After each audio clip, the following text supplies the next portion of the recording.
Peoples party के अब बलोचिस्तान में वजीर आला आ गए, लेकिन साथ साथ वो ये भी कहते हैं, आपको याद होगा ये बड़े इंपॉर्टेंट मिनिस्टर थे उसी निगरान हुकूमत पे जिस पे आप लोग ये इल्जाम लगाते थे। तो अगर मैं इनकी मिसाल लेके चलूं तो वो सारे लोग कहते हैं कि ये तो आपकी सारी बातें गलत साबित हो गई इस बात से, और सब बातों की नफी हो गई कि निगरान हुकूमत जो है वो PMLN के साथ है, क्योंकि उनके जो साबिक वजीर दाखिला है वो तो आपके बाकायदा वजीर आला बन चुके हैं बलोचिस्तान के। आपका तज्जिया अपनी जगह पर दुरुस्त है, लेकिन पाकिस्तान के हालात तकादा करते हैं तमाम पार्टियों को मिलजुल कर मामूली जो इख्तिलाफ आता है वो भुलाकर नजरियाती और एक साथ खड़े हो ताकि पाकिस्तान के लोगों की मसाइल से जान छूटे।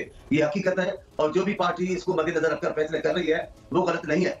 लेकिन सियासी दुनिया में, सियासी जिंदगी में, एक सियासी अमल में कई पार्टियां हैं, बहुत सारे मौक़िफ़ अपनाती है, बहुत सारी तनकीदें करती है, बहुत सारे इख्तिलाफात का इज़हार करती है। इसका मतलब ये तो नहीं कि उस मौक़िफ़ और इख्तिलाफात पे खड़े होकर हम अपने मुल्क को आइंदा के लिए भी तबाह कर दे। नहीं, इख्तिलाफ का किया, इज़हार किया, अभी इंतखाबात हो गए, अवाम नतीजे देती है, अब मुल्क को आगे लेके जाना चाहिए। अब ये माजी की मुसीबतों को पकड़ कर चलेंगे तो जान तो नहीं छूटेगी पाकिस्तान के लोगों की मसाइल से।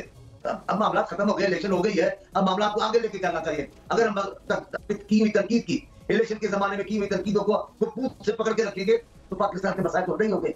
बुनियादी इतनी नजरियाती किस्म की तो बातें ऐसी नहीं हुई जिससे बात नहीं हो सके। क्यों नहीं हो सके? फजल रहमान साहब है, इस मुल्क के बहुत बड़े सियासतदान है। और आपके भी सर काफी चांडियो साहब पीपल्स पार्टी की भी लीडरशिप के बहुत इख्तिलाफात रहे हैं फजल रहमान साहब से, बल्कि उन्होंने तो धरना ही सिंध में दिया है। लाड़काना में उन्होंने कहा है कि शदीद तरीन धांधली हुई है, हमें हराया गया है। तो फजल रहमान साहब तो आपके ऊपर भी असीफा हैं धांधली के इल्जामात को लेकर। ये आप दुरुस्त कहती हैं, लेकिन फजल रहमान साहब से दोस्ताना ताल्लुकात भी हमारे कमाल के हैं। अच्छा, जरदारी साहब मौलाना साहब के साथ है तो शायद ही किसी सियासतदान के साथ हो। कभी भी उन्होंने बात को नहीं छोड़ा। अभी भी जब PTM बनी, बिलावल साहब ने उठकर कहा, मैं उससे जवाब देता इस्लामाबाद होटल में हमारे बिलावल साहब ने तकीद की, उसके बाद और PTM के सरबराह मौलाना साहब ने तो हुई। लाड़काने का मामला और है, लाड़काने में सुमरो साहब हैं, उनका अब उनकी जाती दुश्मनी हो गई है। बार बार आकर पीपल्स पार्टी के आते हो, अब इनकी जाती गुस्सा हो गया है। आप उस गुस्से को पार्टी से मंसूब नहीं कर रहे, ठीक है, JUIFA से आप उसे मंसूब नहीं कर रहे।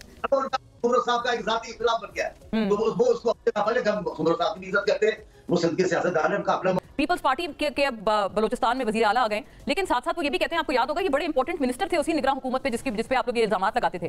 तो अगर मैं इनकी मिसाल लेके चलूं तो वो सारे लोग कहते हैं कि ये तो आपकी सारी बातें गलत साबित हो गई इस बात से, और सब बातों की नफी हो गई कि निगरान हुकूमत जो है वो PMLN के साथ है, क्योंकि उनके जो साबिक वजीर दाखिला है वो तो आपके बाकायदा वजीर आला बन चुके हैं बलोचिस्तान के। आपका तज्जिया अपनी जगह पर दुरुस्त है, लेकिन पाकिस्तान के हालात तकादा करते हैं तमाम पार्टियों को मिलजुल कर मामूली जो इख्तिलाफ आता है वो भुलाकर नजरियाती और एक साथ खड़े हो ताकि पाकिस्तान के लोगों की मसाइल से जान छूटे।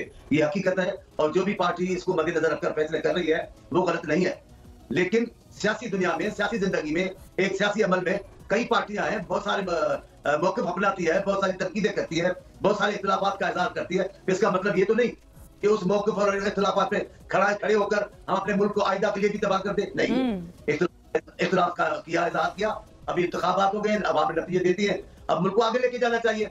अब ये माजी की मुसीबतों को पकड़ कर चलेंगे तो जान तो नहीं छूटेगी पाकिस्तान के लोगों की मसाइल से। अब मामला खत्म हो गया, इलेक्शन हो गई है, अब मामला को आगे लेके जाना चाहिए। अगर हम तनकीद की इलेक्शन के जमाने में की हुई तनकीदों को पूछ से पकड़ के रखेंगे तो पाकिस्तान के मसाइल तो नहीं होंगे। बुनियादी इतनी नजरियाती किस्म की तो बातें ऐसी नहीं हुई जिससे बात नहीं हो सके। क्यों नहीं हो सके? फजल रहमान साहब है, इस मुल्क के बहुत बड़े सियासतदान है। और आपके भी सर काफी चांडियो साहब पीपल्स पार्टी की भी लीडरशिप के बहुत इख्तिलाफात रहे हैं फजल रहमान साहब से, बल्कि उन्होंने तो धरना ही सिंध में दिया है। लाड़काना में उन्होंने कहा है कि शदीद तरीन धांधली हुई है, हमें हराया गया है।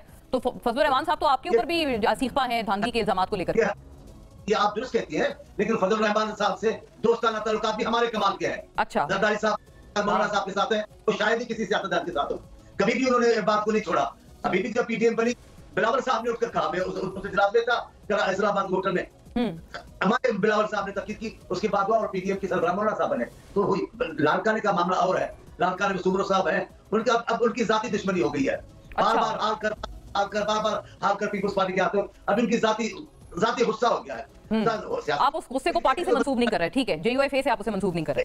सुमरो साहब का एक जाती इख्तिलाफ बन गया है, तो वो उसको सुमरो साहब की इज्जत करते हैं, वो सिंध के सियासतदान है, उनका अपना